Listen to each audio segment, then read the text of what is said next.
Bienvenidos a todos a la clase número 5 de programación de cero. Mi nombre es Andrés Hincapié y hoy veremos la sintaxis de Python parte 4.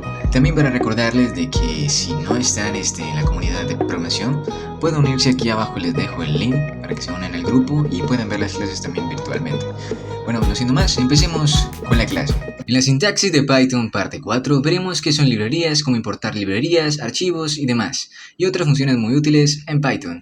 Primero que todo veamos qué son las librerías en Python. En Python las librerías, también conocidas como módulos o paquetes, son conjuntos de códigos predefinidos que contienen funciones, clases y variables que pueden ser utilizadas para realizar tareas específicas. Estas librerías están diseñadas para ser reutilizables y facilitar el desarrollo de software al proporcionar funcionalidades comunes y herramientas muy útiles. Entre las librerías más conocidas están NumPy. NumPy es una librería fundamental para la computación científica en Python. NumPy proporciona un potente soporte para arreglos y matrices multidimensionales, junto con una amplia colección de funciones matemáticas de alto nivel para operar en esos arreglos. Otra de las librerías que veremos en Python es Pandas. Pandas es una librería de manipulación y análisis de datos que proporciona estructuras de datos flexibles y eficientes para trabajar con datos estructurados, como tablas y series temporales. Otra de las librerías en Python es Matplotlib. Es una librería para crear visualizaciones estadísticas, animadas e interactivas con Python. Se utiliza comúnmente para trazar gráficos y diagramas de diferentes tipos, como gráficos de líneas, histogramas, gráficos de dispersión, entre otros. Otra librería que tenemos también es Scikit-learn. Es una librería de aprendizaje automático en Python que proporciona herramientas simples y eficientes para analizar datos, predictivo y minería de datos. Contiene implementación de una amplia gama de algoritmos de aprendizaje supervisado y no supervisado. Otra librería que tenemos en Python es TensorFlow y PyTorch. Son librerías de código abierto para aprendizaje profundo, desarrolladas por Google y Facebook representativamente. Permiten construir y entrenar modelos de redes neuronales para variedad de tareas, como clasificación de imágenes, procesamiento del lenguaje natural y más. Veamos cómo funcionan las librerías con un ejemplo más detallado. Por aquí podemos ver que estamos importando la librería de Math. La librería de Math prácticamente es una librería matemática que te permite hacer cualquier tipo de operación matemática que tú desees. Para que me entiendas de una manera mejor qué es una librería, imagina que tienes un código enorme que está orientado directamente a lo que es matemáticas. Dentro de ese código tienes varias funciones, una para sumar, multiplicar, dividir, sacar raíz, potencia y demás. De ese código o de esa librería Math vamos a utilizar lo que es la función sqrt, que prácticamente esa función nos permite sacar la raíz cuadrada de cualquier número que queramos o de cualquier operación que estemos haciendo. Con eso podemos evidenciar de que las librerías son de demasiada ayuda no solamente a la hora de realizar operaciones matemáticas, sino otro tipo de cosas, ya que existen muchas librerías que puedes utilizar y que pueden servirte para tus programas. Habiendo ya explicado qué son librerías en Python, veamos qué es import en Python. Creo que ya lo expliqué anteriormente en las anteriores clases, pero expliquémoslo mucho más a detalle y veamos cómo utilizarlo. La instrucción import en Python se utiliza para cargar un módulo o paquetes en un programa Python actual. Esto nos permite acceder a las funciones, clases, variables definidas en ese módulo o paquete desde el código que se realiza la importación. Es decir, tienes un código en el que estás operando o haciendo algún programa e importas otro código que ya habías creado anteriormente para utilizar, digamos, una función que necesitas en ese código, entonces lo puedes utilizar directamente en el programa actual. Pero veamos un ejemplo para que me entiendas mucho mejor. Por aquí tenemos dos códigos o dos programas. Tenemos un programa que se llama principal y otro que se llama suma. En el programa suma, como tal, hay una función que sirve para sumar precisamente. Y en el programa principal necesitamos utilizar esa función, pero no queremos crearla, queremos importarla desde ese otro archivo que tenemos. Para eso utilizamos from suma. Prácticamente from es prácticamente para ubicar el nombre de ese archivo que se llama suma. Y vamos a importar solamente la función sumar. De esa manera utilizaremos una función de otro programa en nuestro programa actual. Ahora les explicaré cómo resetear datos en Python. Resetear o convertir datos en Python es fundamental a la hora de trabajar con distintos tipos de variables, ya sean tipo texto, string o tipo booleanas o tipo float o demás. Para poder al final mostrar los datos juntos y trabajar con ellos en conjunto, necesitamos unificarlos de alguna manera o convertirlos todos en un solo tipo. Por aquí tenemos un ejemplo donde tenemos dos variables, una de tipo string y otra de tipo entero. Al mostrar esas dos variables juntas nos saldría directamente un error, así que para poder que no nos salga ese error vamos a resetear la variable edad. Para eso utilizamos str y encerramos como tal la variable edad entre paréntesis. Al hacer esto, la variable edad ya no sería de tipo entero sino de tipo string, y al mostrar o imprimir prácticamente toda nuestra cadena de texto sería prácticamente de tipo string completamente. Por aquí tenemos la forma básica 2, que es prácticamente crear una variable donde vamos a almacenar o resetear o convertir directamente lo que es el dato que tenemos a cambiar directamente a tipo string. Es un poco más engorroso ya que tendremos que crear otra variable y luego mostrar esa variable en vez de la que ya teníamos habitualmente.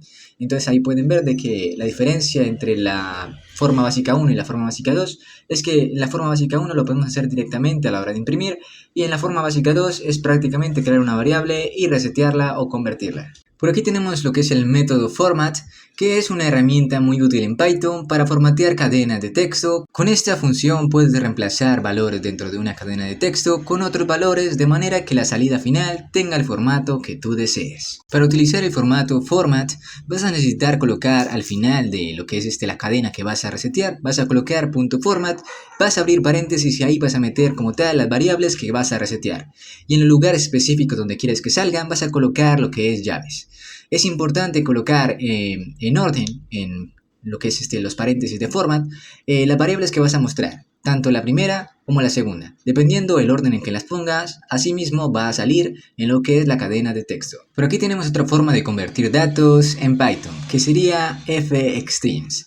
Estas fstring fueron introducidas en Python en la versión 3.6. Las fstring ofrecen una sintaxis más simple y legible para formatear cadenas. Para utilizar el formato fstring para formatear cadenas de texto o cualquier otro tipo de cadenas, pondrás la f antes de la cadena que quieras formatear y colocarás las variables a formatear dentro de llaves. Así garantizas que vas a formatear directamente esas variables o las variables que tú desees.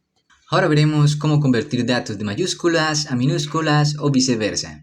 Para eso utilizamos el método lower o umpert, para convertir la entrada del usuario en mayúsculas a minúsculas. Eso es esencial a la hora, por ejemplo, de crear un programa que verifique una palabra o algo que queramos que el usuario ingrese. Si el usuario ingresa la palabra correcta, le imprimirá felicidades, ingresaste la palabra correcta. Pero digamos que el usuario ingresa esa palabra correcta pero con mayúscula. Obviamente el programa, como no está adaptado o no utiliza el método lower o umpert, directamente le va a salir de que la palabra es errónea a pesar de que la haya escrito bien pero con mayúscula. Entonces para eso utilizamos el método lower o umpert para evitar ese tipo de errores en nuestros programas. Los saltos de línea en Python es prácticamente hacer que un texto pase de escribirse en una línea a otra línea directamente. Es como por ejemplo oprimir Enter en nuestro teclado. Pero para eso estamos acostumbrados a hacerlo directamente con dos prim. Vamos a hacerlo en una sola línea y con solamente un prim. Para esto utilizamos la barra invertida más n.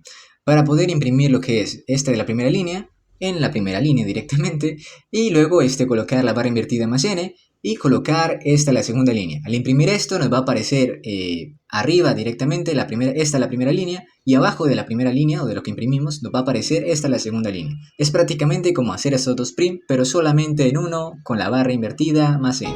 Y el momento que todos estaban esperando, vamos a darle inicio a nuestro proyecto en Python. Y si te preguntas de qué proyecto hablamos, aquí te lo muestro a continuación.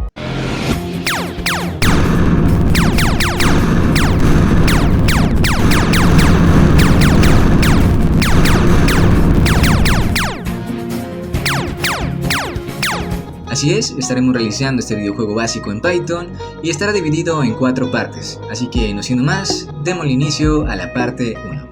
También decirte que aquí en la descripción está la plantilla para que comiences a escribir el código y desarrollar este videojuego. Para hacer este videojuego necesitaremos importar algunas librerías. Ya te expliqué anteriormente cómo importar librerías. Importaremos la librería de math, de random y de pgame. Y también utilizaremos una función específica de pgame que será mixer. Mixer nos servirá para poder importar el archivo de música que le pondremos al juego o la música que tiene el juego de fondo.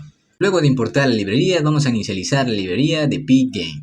Para inicializar la librería de pgame, colocamos pgame.init y abrimos paréntesis. La función init en pgame se utiliza para iniciar la biblioteca de pgame y prepararla para nuestro uso en nuestro código.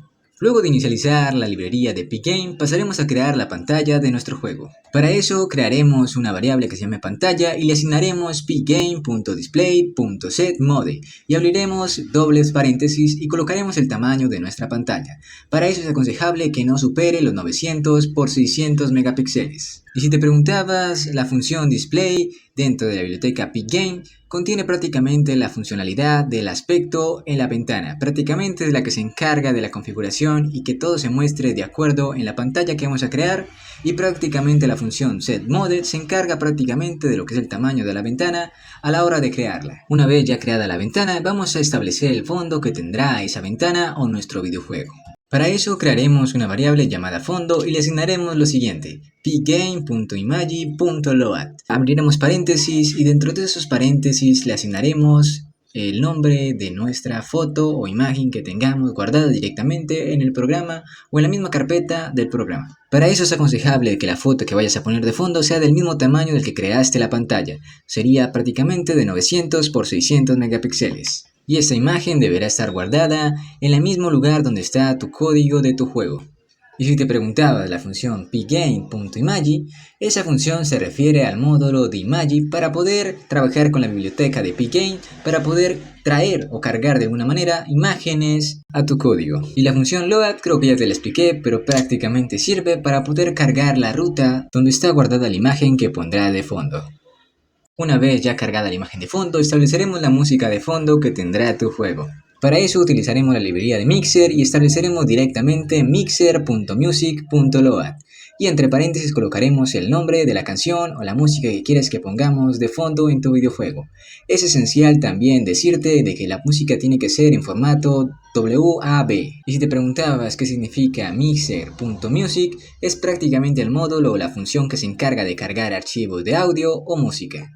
Y ya sabes, el .load es prácticamente para importarlo desde la ubicación en la que esté tu música o tu formato de audio. Y luego colocaremos mixer.music.play, que es prácticamente para poder reproducir lo que es la música directamente. Y colocamos entre paréntesis un -1, que ese -1 significa que la música se repetirá en bucle una y otra vez hasta que tú pierdas o cierres el programa. Ahora estableceremos el nombre o el título que tendrá esa ventana y también el icono que tendrá esa misma ventana de tu videojuego.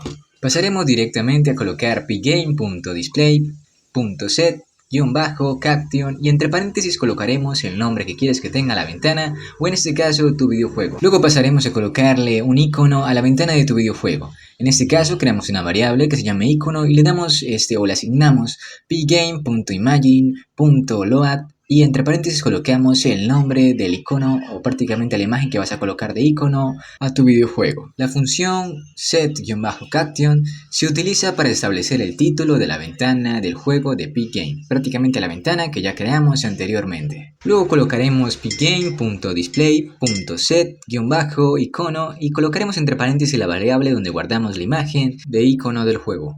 Ahora pasaremos a establecer el jugador y la posición del jugador inicial. Para esto estableceremos una variable que se llame jugador imagen, donde guardaremos precisamente el jugador. Para eso estableceremos de que esa variable va a contener pgame.imagi.load y colocaremos entre paréntesis el nombre de la imagen. Te recomiendo de que la imagen de tu jugador sea de 64 por 64 en un formato PNG, o sea de que el fondo sea transparente. Ahora vamos a establecer los movimientos o la posición del jugador en Y y en X. Para eso el jugador en X va a empezar en 370 y en Y va a empezar en 480. Y el jugador X cambio es prácticamente cuando el jugador cambie de posición, si se va a mover horizontalmente o no se va a mover horizontalmente. Para eso establecemos de que el jugador no se va a mover horizontalmente, sino que se mantendrá quieto, por lo cual colocamos de que su valor será 0. Y no siendo más, eso ha sido todo por la clase número 5 de programación desde cero.